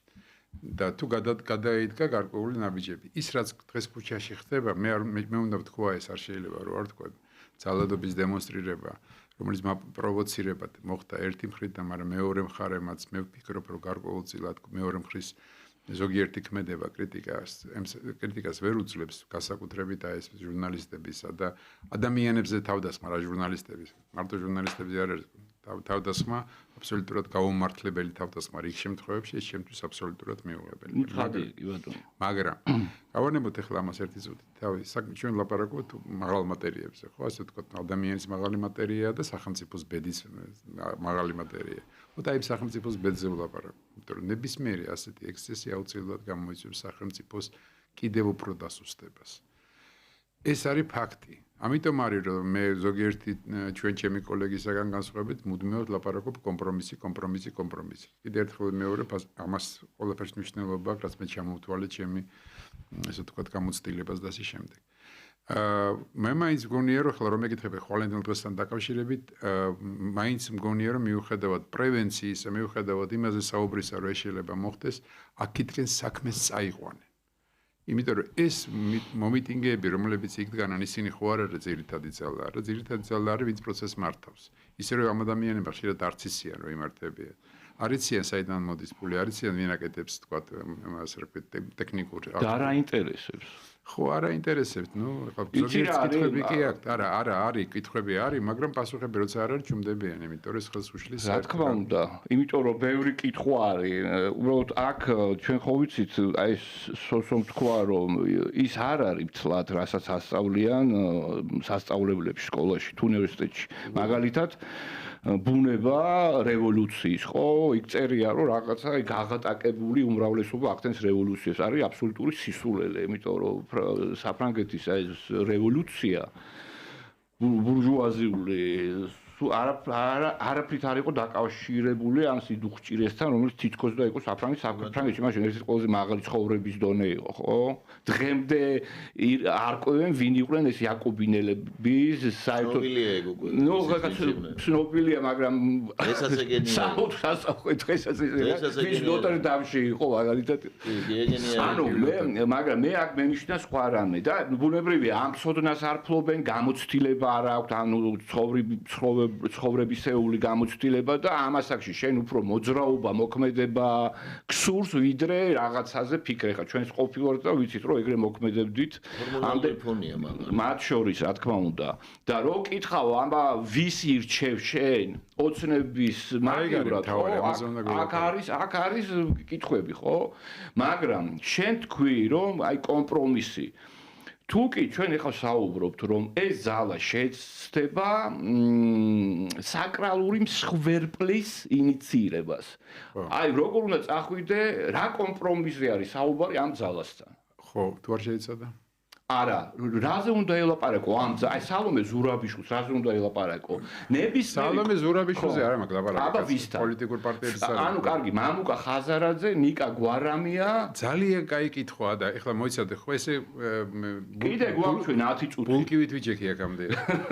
ხო და ეხლა მე გეტყვით ერთ რამეს. მე მესმის რასაც ძალიან კარგად ლაპარაკობ. ეხლა მოდი ესე ვთქვა, აი ახალგაზრდების ერთ ნაწილს ვისთანაც მე ხელი მიმისვდება, რომ ველაპარაკები აბსოლუტურად ლოგიკური სათავისოდ და გამართული ბრძოლობა აქვს იმ კითხვამდე, როდესაც დავუსვამ. აი ხვალ რო დათანხმდეს ხელისუფლება არჩევნებზე რა შვებით, ვისაძლევთ ხმას. აი ეგ უკვე ჩერდებიან. და იწყება უკვე არამწყობრი საუბარი და გაუაზრებელი. ნაფიქრალი რო არა, კაცი იგზნობა რა. ეხლა იგივე ამ მეორე შემთხვევა ვიღოთ. როდესაც მე ვლაპარაკობ კომპრომისთან დაკავშირებით და მე ვთქვათ სხვა მეორე მხარის წარმომადგენლები ისომენ რა კომპრომისზე შეიძლება წავიდე. მე ვამბობ ძალიან კაფიოდ. არავითარი რეცეპტების მოცემას არ ვაპირებ მხარეებისთვის. თქვენ ხო ორივე მხარეს, სამივე მხარეს გაქვთ თქვენი პოზიცია და თქვენი მოთხოვნები. აი ამ მოთხოვნების შეჯერებიდან დაიწყეთ. თავარი აქ შედეგი კი არ არის, თავარია პროცესი. ეს ერთი. და ეხლა მეორე. ძალიან დიდი მნიშვნელობა აქვს იმას, რომ ახალგაზრდების ძირითადი ნაწილი, რომელიც თქვათ იქ დგას, რომელსაც მიუღებელია თქვათ პოლიტიკური სპექტრი ზოგადად, აი ამ ახალგაზრდებთან გარკვეული ტიპის კომუნიკაცია შედგეს. როცა მე კომპრომისს ვამბობ, აი კომპრომისი ამ ახალგაზრდების მიმართ ბევრად უფრო მნიშვნელოვანი მიმაჩნია ვიდრე პოლიტიკური ძალების მიმართ. თუმცა ამ ახალგაზრდებმა არც არაცნობიერებენ, არ უნდათ რომ გააცნობიეროთ, რომ იმართებიან აი კონკრეტული პოლიტიკური ძალის მხრიდან. ესე იგი, ასია თუ ისია პროცესა აქ მეთქი მნიშვნელობა. გასაგებია. რომ უნდებათ აღელვა შეაჩერა. გასაგებია. ისინი არ იმართებიან, მათ გონიათ რომ არ იმართებიან კონკრეტული პოლიტიკური ძალის მხრიდან, სამაგიეროდ იმართებიან ნარატივების მეშვეობით და ამ ნარატივს ქმნიან კონკრეტული პოლიტიკური ჯგუფები. ის რომ თურმე ევროპას აშორებენ და შედიან ჩელიაბინსკში, ეს არის პოლიტიკური ნარატივი, რომელიც პოლიტიკური ძალის მიერ არის შექმნილი. სოსო შენ რას ფიქრობ აი ამ საკითხთან დაკავშირებით? ანუ ყვალიდელ დღესთან და მეორე ფლუქტუაციის წერილი არის 29 აპრილი, როდესაც პრეზიდენტი მიხეილ დეკემბერი, როდესაც მიხეილ ყაველაშვილი სწორად ახსენე ნარატივი, ნარატივისა, ნარატივების ომი სამწუხაროდ ეს შემუშავებულია. მოგიწოდებთ წაიკითხოთ ტავისტოკის ინსტიტუტის შესახებ ინფორმაცია.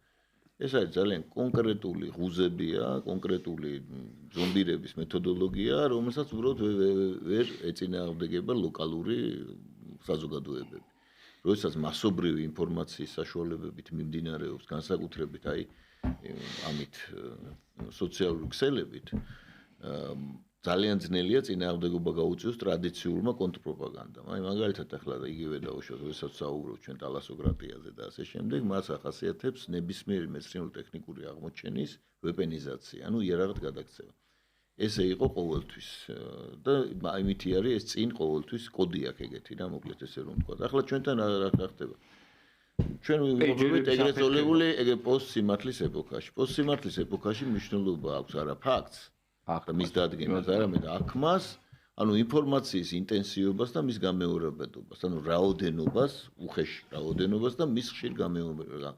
აქედან გამეორებას. ანუ ის ნარატივი, რომელიც არის რუსები არიან და რუსო, რუსმა, ასე შემდეგ, რუსის და ასე შემდეგ და მტრის ხატის მეშვეობით ყველაფრის ჩამოწერა, მათ შორის ქვეყნის დანგრევის, ხო, ჩვეულებრივი, ესე იგი ტექნოლოგია. აი მაგალითად დღეს ქალბატონმა სალომემ, რომელიც კომპრომისის ფიგურა იყო რა, ამაზე ეს ცალკე საერთოდ კომიკური სიტუაციაა, რომ რო არ თქვა არ შემიძლია, იმიტომ მაშინვე გასაგები იყო ჩემთვის მაგალითად პირადად, რასაც გამოიწვევდა მადამ ბონაპარტის მე დავარქვის ხოთა შორის. მადამ ბონაპარტეს, იმიტომ რომ მან გაერთიანა ხო ოპოზიცია და გასაგები იყო ერთ-ერთი ლეგიტიმური. მადამ ჯოზეფინა მაიძე ხო? ჯოზეფინას არ გაუერთიანებია. მადამ ბონაპარტე. მანამ ხო. ახლა რა თქვა იცით რაიონოს მიცა ინტერვიუ დღეს აგერ გამომიგზავნეს იტალიიდან რა თქვა თუ იცით რუსის ჯარი დგასო და იცავს პარლამენტს აგერ ამაქვს რუსეთის ჯარი დგასო და პარლამენტს იცავსო და 90%-ო თუ რაღაც ესეთი 80 თუ 90%-ო ზუსტად ვეღარ დავიმახსოვრე მოსახლეობისო ებრძვის ხელისუფლებას ანუ ესე იგი ეს ხალი რას ავრცელებს და იტალიელებიო დარწმუნებულები არიან რომ პრეზიდენტი ქვია გესმით ეს წარმოუდგენელი ნაღმი ჩაიდო საქართველოს სახელმწიფოს შიგნით რომელიც ნუ მუდმივად ფეთქდება და სადაც არ უნდა გათხაროს ყველგან თხრის როგორც ცნობილი სხვათა შორის გამახსენდა რომ Telegram ჩენელები რომელიც უკრაინიდან იმართებიან თბილისი Live და რაღაც კიდე რამდენიმე ანუ იქ რამდენიმე ათეული ათასია ისინი ავრცელებდნენ პირველ წავაწყდი ამ ინფორმაციას 3-4 დღის წინ რომ ეს შავ რაზმელები რომლებიც დგანან აი პარლამენტის პერიმეტრზე და სხვა ქუჩებში რომლებიც ესე იგი უსწორდებიან იქ ცალკეულ ადამიანებს ერთმანეთში ლაპარაკობენ რუსულად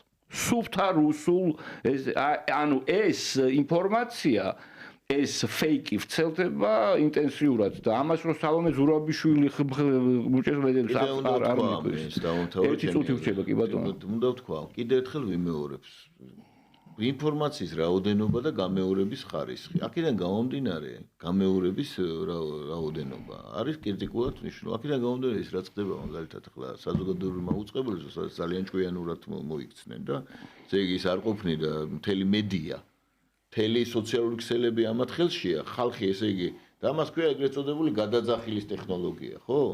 რომელიც CRU-მ იმანა ქვია ცენტრალურ სადაზვერვო სამმართველო ჯერ 30-იან წლებში შეიმუშავა. ანუ ადამიანის ფსიქიკაა ესეთი რომ მას ჯერა, როდესაც დავუშვი ბევრი ადამიანი ერთსა და იმავეს იმეორებს იმ შემთხვევაშიც კი, როცა შავზე იძახის თეთრიაო. ხო? ასეთი მოწყვლადი არის დაახლოებით 40% მოსახლეობის, რომ ნებისმიერ სიგიჟეს დააჯერებ იმ შემთხვევაში თუ შეუქმნი მას ილუზიას, რომ ყველა ამას იძახის. ასეთ შემთხვევაში როცა მედია შენ ხელშია და ამ სოციალური ქსელები ადამიანებს უნებრივად უჩნდებათ შეიძლება არ ეთანხმებოდეს, მაგრამ დანარჩენები შინდებიან. ამას ემსახურება შეიმინგის ტექნოლოგია, ხროვების თავდასხმები და უშუალოდ აი მაგალითად ლევან გიგინეიშვილს რაც გაუკეთეს და ყველას რასაც უკეთეს. მე უკეთებენ ყველას. ხო და აქედან გამომდინარე შენც. მე ურჩევდი PR-ის ტექნოლოგიებს ესე ხელისუფლების რომ ამას ეს ჭეშმარიტებები გაიაზრონ, იმიტომ რომ საკუთარ ქვეყანაში უმცირესობაში არიან ინფორმაციულ ველზე. და აი ეს პირველი არხი იყო ჩემთვის მაგალითად ძალიან შთამბეჭდავი იყო. აი ეს პირველი არხის ისტორია, როდესაც ესე იგი თითქოს აკლდათ რამე და შეუშვეს იქ და ახლა აი გვესმის სიგიჟე არის ყველაზე გადამდები რამ დედამიწაზე. აი მაგალითად აულებ ზურაბიშვილი, რომელსაც მეორედ ვახსენებ და მოგიწოდებ დამიჭიროთ ხარი მის სახელობის პროსპექტის ეს ნიანგებს მესვევიანო ბატონო ავლიპო ნიანგები მესვე მე რას მაყრიო აი ეს გენიალურად გამოხატა ეს ვითარება რომელიც არის კი ბატონო რა დავამთავროთ ამით უბრალოდ ნიანგებით და ავლიპ ზურაბიშვილით მინდა აი ჩავეჭიდო იმას რაც თქვა მამუკამ ბოლოს რეზუმის სახით ხო ანუ თუ ვინმესთან უნდა აწარმოოს ხელისუფლება, კონსულტაციები, ეს არის მხოლოდ ახალგაზრდობა. მხოლოდ ახალგაზრდობასთან უნდა გქონდეს ინტენსიური დიალოგი. ამ არსებულ პოლიტიკურ ძალებთან კომპრომისების და მოლაპარაკებების წარმოება შეუძლებელია და ჩემის აზრით არის იქნება შეცდომა. აი მოკლედ ან ჩემი მოსაზრებით მინდა დავამთავრო ეს დღევანდელი შეხვედრა მეუნებიან რომ საკმაოდ დიდი ნახვე ძალიან მაღალი ნახვები აქვს დღევანდელ გადაცემას ამისთვის მაყურებელს მადლობას ვეუბნები და გემშვიდობით მომავალ პარასკევამდე კარგად ბრძანდებოდეთ. მადლობა სოსო, მადლობა მამუკა.